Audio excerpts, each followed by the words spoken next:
Telangana news today में आपका खैर मकदम है। आइए देखते हैं आज की ये अहम खबर।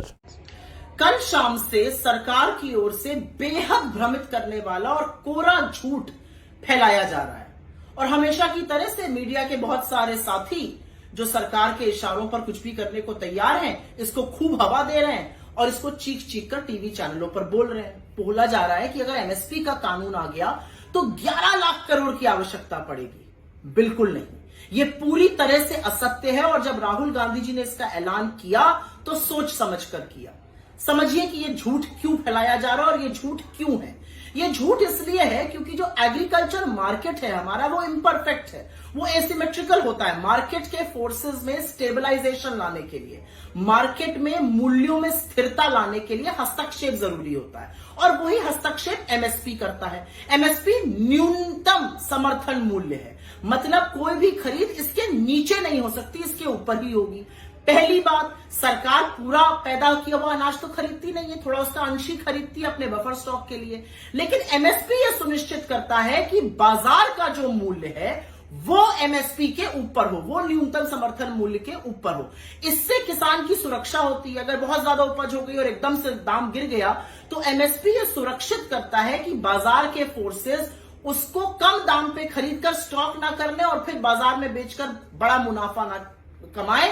सुनिश्चित करता है कि एमएसपी के चलते किसानों की सुरक्षा होती रहे। तो एमएसपी एक फ्लोर प्राइस सुनिश्चित करता है। इसका एक छोटा सा उदाहरण यह है कि 2005 से 2011 के बीच में मनरेगा में जो राशि यूज होती थी, इस्तेमाल होती थी, उसमें भारी गिरावट आई। ऐसा क्यों हुआ? ऐसा इसलिए हुआ क्योंकि मनरेगा ने रूरल क्षेत्रों में, ग्रामीण क्षेत्रों में एक फ्लोर प्राइस दिया मजदूरी का और उसके बाद जो सेमी स्किल्ड और अनस्किल्ड लेबर था उसने अलग अलग तरीके के काम किए वहां पर और उसमें ज्यादा मजदूरी मिली क्योंकि मनरेगा ने एक फ्लोर प्राइस, एक न्यूनतम प्राइस तय कर दिया था। तो एमएसपी इसी तरह से एक हस्तक्षेप का टूल है, हस्तक्षेप का कारण है जिससे कि प्राइसेस में स्थिरता आ सके, जिससे कि किसान भारी नुकसान से अपनी फसल ना बेचे और उसका बहुत बड़ा नुकसान ना हो। तो असलियत यह है कि सरकार के इशारों पर व्हाट्सएप से पढ़ देना एक बात है, थोड़ी तो अपनी अकल भी लगाइए। सरकार तो एक अंशी खरीदती है, कहां से 11 लाख करोड़ हो गया। और एक बात और है, जब 14.5 लाख करोड़ की ऋण माफी हो रही थी सूट बूट वालों की, तब चिंता नहीं जताई।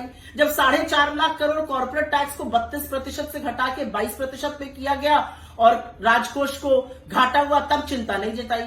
किसानों की बात पर सरकार के भ्रम और झूठ को फैलाने के बजाय थोड़ी सी विवेक और थोड़ी सी बुद्धि का खुद भी इस्तेमाल कीजिए। अब दीजिए इजहारुल हक को इजाजत। मिलते हैं अगले खबर के साथ, तब तक के लिए हमारे चैनल को लाइक, कमेंट, शेयर करना ना भूलें। अल्लाह हाफिज।